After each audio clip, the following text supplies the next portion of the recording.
గడచిన 5 ఏళ్లలో జగన్ సర్కారు తెచ్చిన అసంబద్ధ విధానాలు చంద్రబాబు నేతృత్వంలోని ఎన్డీఏ సర్కారుకు శాపాలుగా మారుతున్నాయి. ముఖ్యంగా నిరుపేద విద్యార్థులకు ఇచ్చే విద్యా దీవెన సొమ్మును సకాలంలో చెల్లించకపోవడంతో ఆ బకాయిలు ఇప్పుడు చంద్రబాబు సర్కారుపై పడ్డాయి. ఈ మొత్తం సుమారు 3,500 కోట్లు ఉండడంతో 8 లక్షల మంది విద్యార్థుల సర్టిఫికేట్లు కళాశాలల వద్దే ఉండిపోయాయి. దీంతో విద్యార్థులు విద్యా సంవత్సరం నష్టపోకుండా మంత్రి లోకేష్ కళాశాలల యాజమాన్యాలతో కీలక సమావేశం నిర్వహించనున్నారు. బకాయిలను విడతల వారీగా చెల్లించేందుకు ప్రభుత్వం సిద్ధంగా ఉన్నట్టు వారికి హామీ ఇవ్వనున్నారు.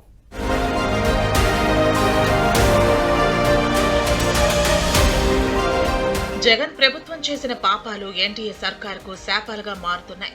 జగన్ ప్రభుత్వ పాలనలో అన్ని శాఖల్లో తీవ్ర విధ్వంసం జరిగింది.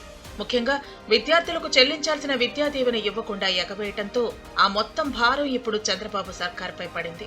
2014-19 మధ్యకాలంలో రాష్ట్రంలో టీడీపీ సర్కార్ అధికారంలో ఉండగా ఫీజు రియంబర్స్మెంట్ సకాలంలో కళాశాలల ఖాతాల్లో పడిపోయేవి.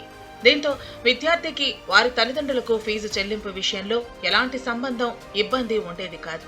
దీనికి తోడు అప్పట్లో విద్యార్థి ఖాతాలో వసతి దీవెన పేరుతో నెలకు 1000 రూపాయల చొప్పున ప్రభుత్వం చెల్లించేది. దీంతో విద్యార్థి చదువు సజావుగా సాగేది. అయితే వైసీపీ ప్రభుత్వం అధికారంలోకి వచ్చాక ఈ పద్ధతిని మొత్తం మార్చేసింది. విద్యా దీవెన, వసతి దీవెన నిధులు విద్యార్థుల తల్లిదండ్రుల ఖాతాలో పడేలా మార్పు చేశారు. దీంతో ప్రభుత్వం విద్యా దీవెన నిధులు విడుదల ఆలస్యం చేసిన ప్రతిసారి ఆ భారం తల్లిదండ్రుల మీద పడేది. దీంతో వారు చేసేది లేక అప్పో సొప్పో చేసి ఫీజులు చెల్లించి చదువుకు ఆటంకం లేకుండా చేసేవారు. అయితే అప్పటి జగన్ సర్కార్ విద్యా దీవెన నిధులు చెల్లించకపోవడంతో విద్యార్థులు పరీక్షలు రాసిన వారి సర్టిఫికెట్లు మాత్రం కళాశాలల వద్దే ఉండిపోయాయి. దీంతో విద్యార్థులు సర్టిఫికెట్లు రాక తీవ్ర ఇబ్బందులు పడుతున్నారు. విద్యార్థికి ఒక అన్నలాగా ఎలా ఉపయోగపడాలని చెప్పి నారా లోకేష్ గారు ఇప్పటికే దీని మీద ప్లానింగ్ చేయడం జరుగుతూ ఉంది. విద్యార్థులు చదువుకున్న విద్యార్థులు మీరేం ఆందోళన చెందాల్సిన పని లేదు. ఇది గడిచిన 5 సంవత్సరాల్లాగా ఫీజు రింబర్స్మెంట్ రాక, సర్టిఫికెట్లు మీకు రాక, యాజమాన్యానికి మీకు మధ్య గ్యాప్ క్రియేట్ అయిన మాట వాస్తవం. పదే పదే మేము దీని మీద ధర్నా చేసిన, రోడ్లు ఎక్కిన జగన్మోహన్ రెడ్డి గారి ప్రభుత్వం మీదలో దున్నపోతు మీద వానపడ్డ పరిస్థితి కనపడింది. కాలేజీలకి ఫీజులు కట్టలేక, ఆ కాలేజీలు ఫీజు ఇవ్వకపోతే వారికి సర్టిఫికేట్లు ఇవ్వలేక, అటువైపు యాజమాన్యాలు కాలేజీలు నడిపే పరిస్థితులు లేక, ఇటువైపు విద్యార్థులు వాళ్ళ ఏదైతే కోర్స్ అయిపోయిందో ఆ కోర్స్ అయిపోయిన తర్వాత కూడా వాళ్ళ సర్టిఫికేట్లు తీసుకొని ఉద్యోగాల్లో జాయిన్ అయ్యే పరిస్థితులు లేక తీవ్ర ఇబ్బందులు పడిన మాట అయితే వాస్తవం. ఈ జగన్మోహన్ రెడ్డి ప్రభుత్వంలో విద్యార్థి కాకుండా విద్యాశాఖ మొత్తం నిర్వీలం అయిపోయింది. ఈ విషయం మంత్రి లోకేష్ దృష్టికి రావడంతో వెంటనే ఆయన స్పందించారు.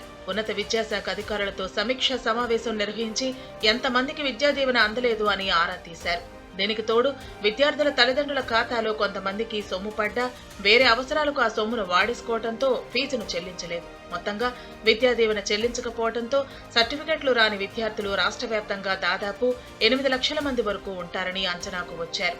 దీంతో వీరి భవితవ్యం దెబ్బతినకుండా ఉండేలా కళాశాలలకు విద్యా దీవెనను విడతల వారీగా చెల్లించేందుకు చంద్రబాబు నేతృత్వంలోని ఎన్డీఏ సర్కార్ సమాయత్తమవుతోంది.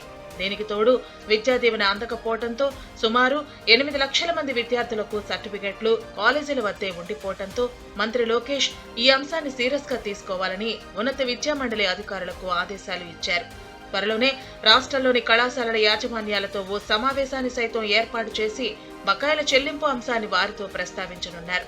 బకాయిలను 6 దఫాలుగా చెల్లిస్తామని హామీ ఇవ్వడంతో పాటు విద్యార్థులకు ఇబ్బందులు లేకుండా ఉండేలా చూడాలని అటు కళాశాలల యాజమాన్యాలను మంత్రి లోకేష్ కోరనున్నారు.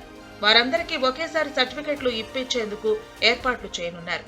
2019కి ముందు ప్రతిపక్ష నేత హోదాలో ఉన్న జగన్ తాము అధికారంలోకి వచ్చాక వసతి దీవెన కింద ఏడాదికి 20,000 ఇస్తామని 2 విడతలుగా సొమ్ము చెల్లిస్తానని చెప్పి మోసం చేశారు. ఏడాదికి ఒక్కసారి మాత్రమే వసతి దీవెన చెల్లించడంతో ఇది చంద్రబాబు గతంలో ఇచ్చిన 12,000 కంటే 2,000 తక్కువే అయింది.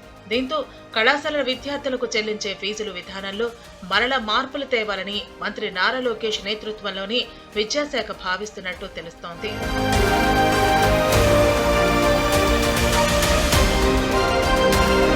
కాగా జగన్ అధికారంలో ఉన్నప్పుడు పథకాల్లో కోతలు వేసి భారాన్ని తగ్గించుకున్న నాటి సర్కార్ చివరకు విద్యార్థులకు చెల్లించాల్సిన విద్యా దీవెనను చెల్లించకపోవడంతో ఆ భారం ఇప్పుడు ఎన్డీఏ సర్కార్పై పడింది.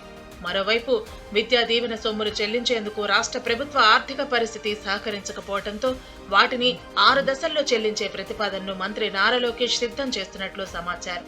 మరోవైపు చదువుకునే విద్యార్థులకు ఫీజుల విషయంలో తలనొప్పులు ఉండకూడదనే తలంపుతో ఇకపై ఫీజును నేరుగా కళాశాలల యాజమాన్యాల ఖాతాలో వేయాలని నిర్ణయించినట్టు తెలుస్తోంది.